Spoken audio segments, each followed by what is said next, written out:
Kenapa saya gak boleh main ini ya? Godanya dengan nada jenaka.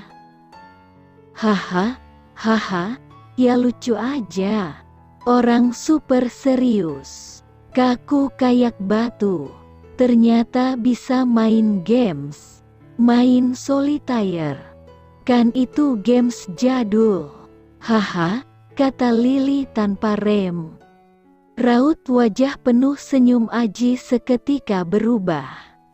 Matanya menatap tajam pada Lili dengan bibir terkatup rapat. Ia marah. Kontan Lili sadar kalau ia salah bicara. Maaf, maaf. Pak, maaf, gumam Lili buru-buru. Tanpa berkata apa-apa, Aji berdiri sambil menutup laptopnya. Mau kemana, Pak? Tanya Lili bingung. Aji menoleh sadis. Katanya tadi mau neraktir. Tangan Aji meraih kunci mobil. Alih-alih mengambil jas kerjanya, ia mengambil jaket hitamnya yang tergantung di sebelah jas. Padahal Lili ingin sekali membantu memasangkan jas seperti di drama-drama itu. Tidak untuk apa-apa. Itu karena Lili ingin sekali menempelkan tulisan "Bos tergalak di dunia" di belakang punggungnya. Ayo, kata Aji sambil membuka pintu ruang kerja yang melewati ruang sekretariat. Lili memberi isyarat agar Aji memastikan tidak ada siapapun di ruang sekretariat. Gak ada, Willy sudah pergi, lanjutnya setelah melihat sedikit keluar. Lili pun segera menyusul Aji. Berusaha menjajari langkah cepatnya. Tapi wajah Aji masih terlihat kesal. Aduh, lo juga kenapa pakai acara ketawa ngakak gitu sih?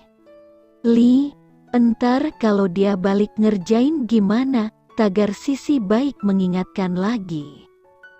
Lili meyakinkan dirinya. Aji takkan mengerjai dirinya. Bukankah ajakan makan siang ini darinya?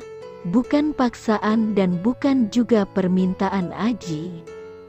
Semuanya berasal dari dirinya sendiri. Lili pun santai saja saat masuk dalam mobil Aji. Willy itu duda anak 3. Terus, ada yang salah dengan itu? Iya, Pak. Lili tahu, kata Lili santai. Memangnya ada urusan apa jumlah anak Willy dengan Lili? Hanya karena nama kalian hampir sama. Jangan berpikir itu artinya kalian jodoh. Kepala Lili berputar, menatap tak percaya pada sang bos. Bahkan orang yang hanya berbeda belasan tahun usianya dengan ayah pun dicemburuinya. Astagfirullah, yang benar saja. Meski sudah melewati angka 40 tahun, Willy memang masih terlihat tampan. Apalagi Willy seorang mantan atlet basket dan itu terlihat dari foto-foto yang ia pajang di bawah kaca bening yang menutupi meja kerjanya. Pantas saja kalau tubuh tegap, rambut yang masih hitam dan wajah yang belum berkeriput miliknya masih dianggap saingan oleh Aji. Bapak Aji yang terhormat, kan Pak Willy taunya Lili udah marit, ujar Lili mencoba menurunkan suhu emosi Aji. Aji mengangkat bahu. Kamu bisa aja selingkuh dari saya. Desis Lili pelan. Percuma. Mana mau si bos egois ini mengalah. Ya sudah. Kalau dia mau cemburu ya cemburu saja deh. Semoga cepat sampai dan urusan janji ini segera kelar. Capek hati dekat-dekat sama Aji. Gak pernah jelas mengutarakan isi hatinya. pacaran juga enggak. Sampai kemudian Lily menyadari satu hal. Dari tadi mobil terus berjalan, melewati warung dan restoran yang biasa dijadikan tempat makan Lily bersama rekan-rekan kerjanya. Loh, ini kemana? Kita mau makan di mana? Pak, ke tempat saya biasa makanlah, jawabnya tanpa menoleh. Iya, tapi kemana? Kok arah-arahnya ke Ancol sih? Hati Lily mulai deg-degan. Jantungnya berdebar kencang. Ia sibuk mengingat daftar restoran terkenal di seputar Ancol. Rasanya tak ada restoran spesial yang ia pernah masuki di sekitar itu. Paling-paling kalau sedang liburan dengan orang tuanya di sana. Mereka memilih restoran fast food atau counter penjajah bakso di pinggir pantai. Beli yang paket murah tapi banyak. Tak penting soal rasanya. Yang penting kenyang. Mobil berhenti di pintu masuk. Aji menyerahkan sebuah kartu dan petugas pintu masuk pun mengizinkan mereka masuk. Lily makin khawatir. Kita makan di situ. Mata Lily mengikuti arah telunjuk Aji menunjuk. Sebuah restoran ternama di tepi pantai Ancol. Yang terkenal dengan aneka menu seafood dengan pemandangan pantai yang bagus. BJ Restoran. Nah benar kan? Aneh kalau bos keji. Jahat dan berhati di perut ini gak komen apa-apa saat tadi Lily menertawainya. Gak mungkin. Hujan batu dulu kalau dia bisa menerima ditertawakan begitu saja tanpa pembalasan. Lily bahkan belum pernah masuk ke restoran itu satu kali pun. Sekarang untuk pertama kalinya ia masuk.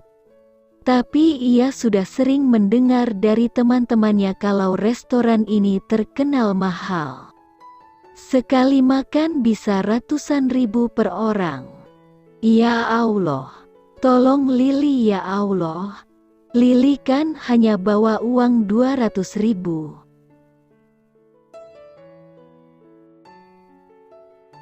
Sepanjang hidup Lily seperti gadis umum kebanyakan.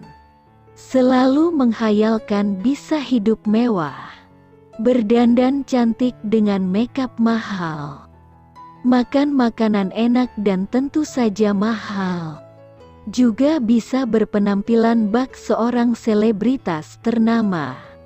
Tapi sama seperti gadis lainnya, itu hanya impian, khayalan dan harapan. Sama seperti ia menyimpan perasaannya dalam-dalam pada pria tampan tapi galak di sebelahnya ini. Apalagi makan makanan mahal seperti sekarang. Saat ia harus membayar sendiri semua makanan mahal yang dihidangkan di restoran kelas menengah ke atas ini. Gaya restoran ini sejenis fish market. Tapi harganya tetap saja bukan kelasnya Lily. Mereka saling berdiam diri saat masuk. Aji berjalan di depan Lily. Seperti biasanya, seorang pelayan pria mendekati mereka. Setelah memilih meja yang paling dekat dengan pagar dan bisa melihat tepi laut dengan bebas, mereka mulai memilih menu. Aji tak mau repot-repot memilih ikan. Ia meminta sang pelayan yang memilihkannya. Awalnya tadi Lily sempat senang melihat ada menu paket yang ditawarkan oleh restoran itu. Tapi Aji sama sekali tak melirik bagian menu itu. Lobster BBQ cheese, ikan kakap merah saus asam, manis. 2 fruit salad, cumi goreng tepung, kailan bawang putih dan cah sapi. Sambal jangan lupa. Aji mulai membacakan pilihannya. lalu mengangkat wajah bertanya pada Lily. "Kamu mau minum apa?" Is. "Jeruk manis aja," jawabnya bingung. Entah apakah menu seperti itu ada atau tidak.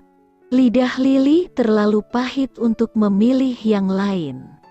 Ia perlu rasa asam untuk membangunkannya dari mimpi buruk ini. "Oke, itu juga. Saya minta 2 air mineral dan 1 es kelapa.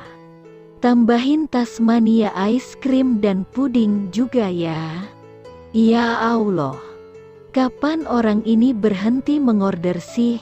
Ini mau ngasih makan orang sekampung apa? "Oh ya, tolong dipak untuk lobster beknya 1 lagi dan yang ini. Yang ini sama yang ini ya," kata Aji sambil menunjuk. Dan membalik halaman menu berulang kali. "Mati gue." Setelah pelayan itu pergi dengan senyum lebar. Karena menyadari pelanggannya yang satu ini bakal menghabiskan seluruh gaji Lily dalam sebulan. Aji akan bicara ketika Lily memotong. "Pak, Lily mau ke toilet dulu ya." Ajit pun hanya mengangguk. Sementara Lily melesat masuk menuju toilet sesuai petunjuk pelayan lain yang berdiri tak jauh dari mereka.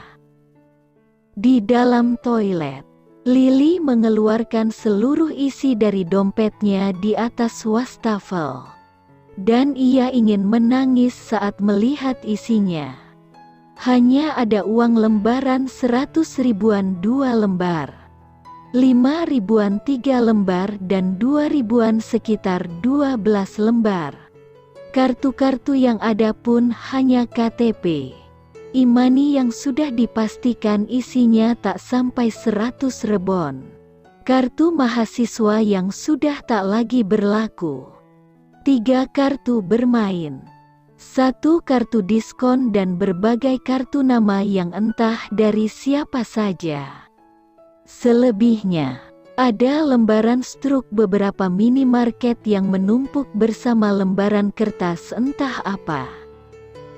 Tangan Lily mulai gemetar, membayangkan ia harus menghadapi rasa malu luar biasa saat nanti harus membayar. Satu-satunya harapan adalah pertolongan teman-temannya. "Kamu tuh ngapain makan jauh-jauh? Li, itu mahal loh di situ. Biasa juga makan di warteg doang," kata Emi begitu Lily selesai menceritakan masalahnya. Lily juga gak tahu. "Mbak, tahu-tahu diajak ke sini. Kirain orangnya bakal ngajak ke tempat yang Lily mampu." "Ya udah, Li, kamu tinggal bilang sama yang kamu ajak itu." "Susah amat sih." Lily menghentak kakinya. Emi tak bakal paham situasi dirinya kalau sampai melakukan itu. Akhirnya ia memilih mengakhiri obrolan itu. "Lo gak salah minta tolong gue, Li. Gue pengangguran, Li. Masih nyari kerja. Boro-boro minjemin lo. Sekarang aja gue masih minta sama orang tua gue," jawab Tiar ketika Lily menghubunginya. "Pleasi, Yar, kalau gitu telponin mak lo. Gue minjem deh," pinta Lily nyaris putus asa. "Anjir, lo pikir mak gue bang apa? Gue aja minta dicatet kayak ngebon. Apalagi lo." Enggak deh. Putus nih persahabatan kita."